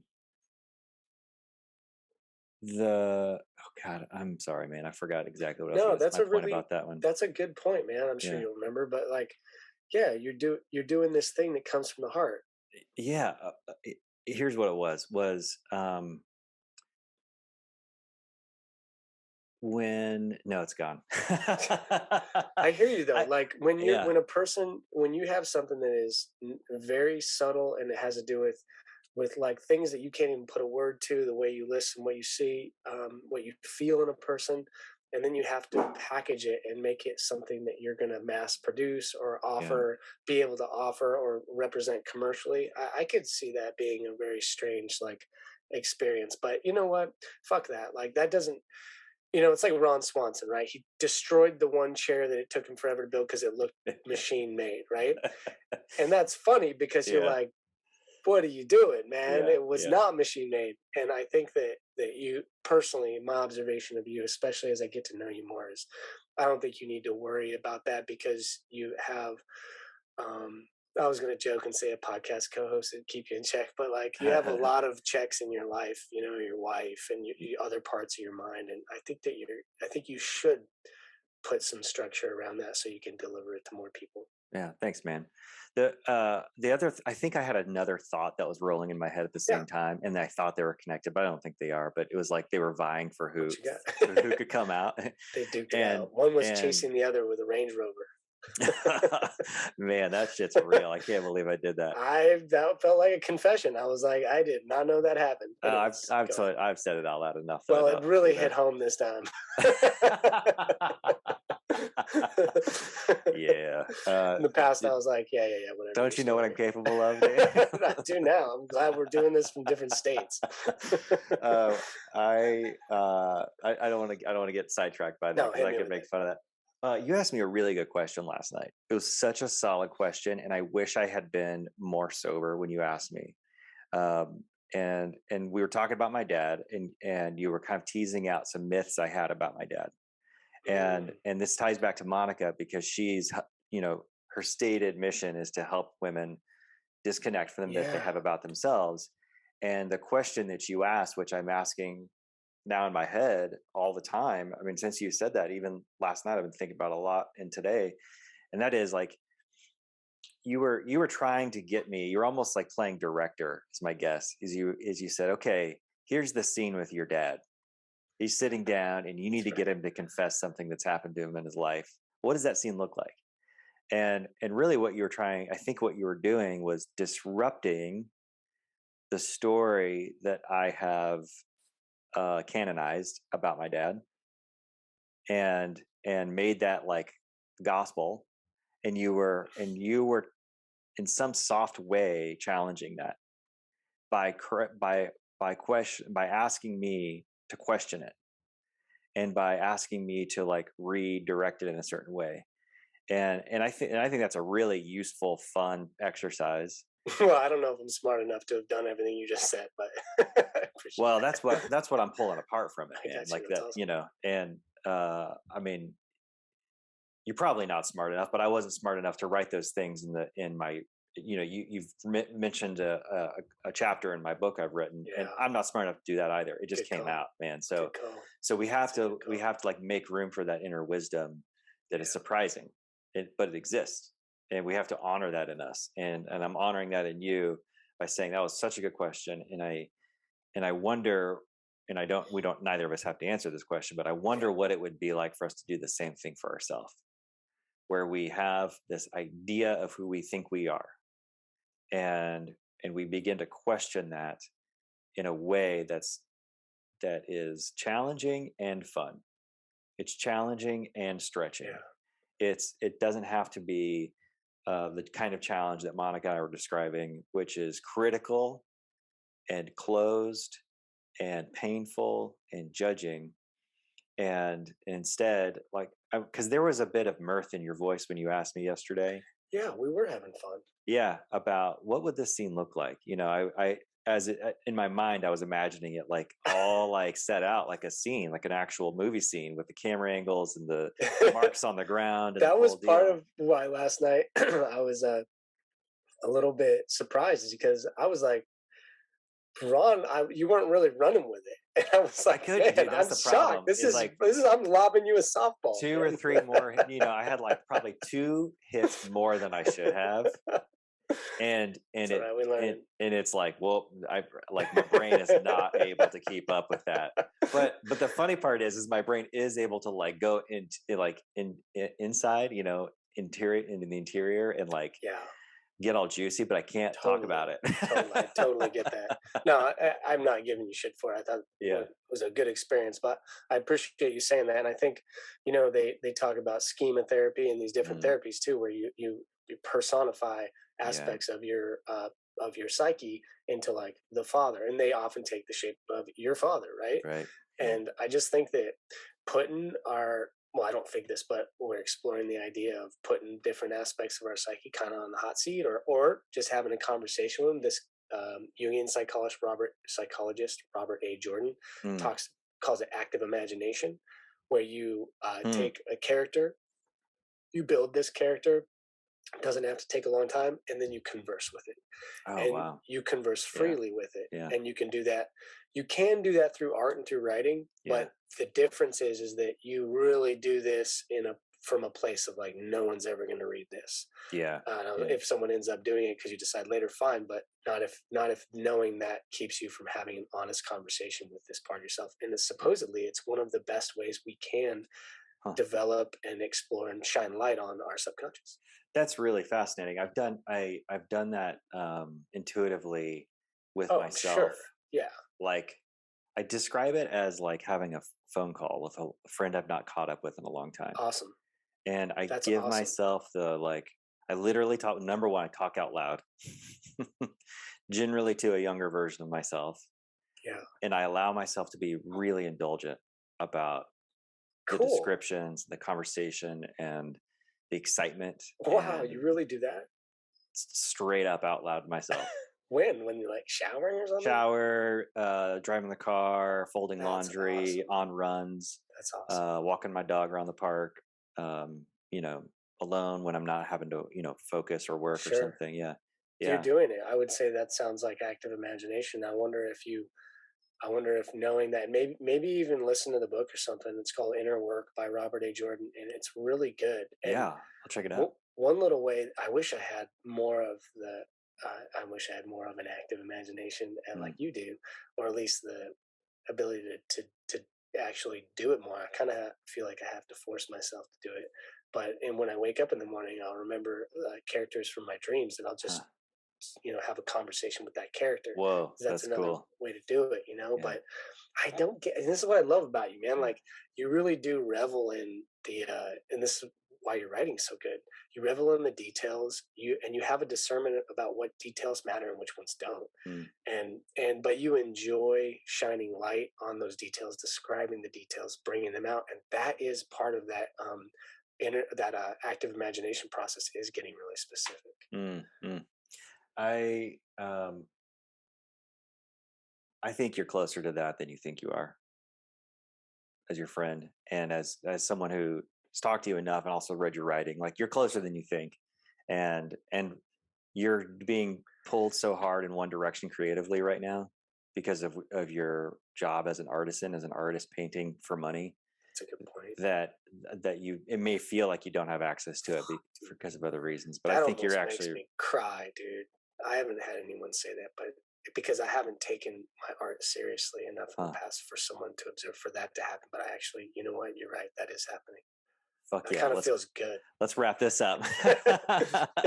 We just did it. That was episode 41. Thanks, that's cool, man. That was amazing, dude. I the other thing I wanted to, last thing is Morgan taught me a word that I didn't know until a couple weeks ago, and that is generative. Have you heard of that word?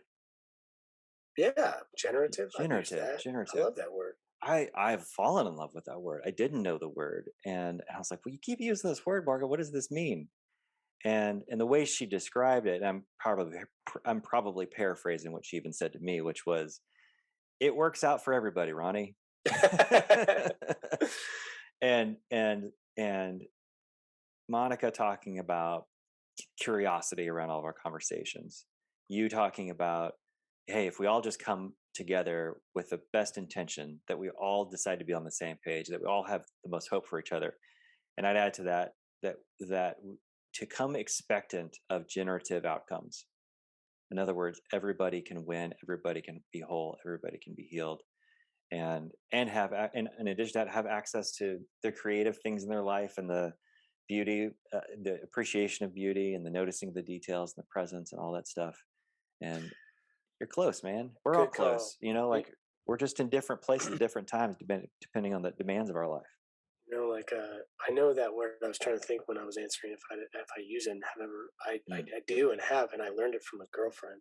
Mm. And when we were courting each other, and I'd be like, "Hey, do you want me to come over? Yeah. Do you want to hang out tonight? Do you want to like have dinner? Do you want to go to coffee? Whatever it was." She would pause, and she would say, either "Yeah, that sounds nourishing," or "Yeah, that sounds generative." Huh. I'm That's with you, cool. but I never had a specific definition like what you just said of it being working out for everybody. And I love win-wins. Yeah, me too. But hey, Yeah. my last thing that Okay. I wanted to say, and I was thinking about doing this when we're done, but I would like people to hear it because it's important. And that's that,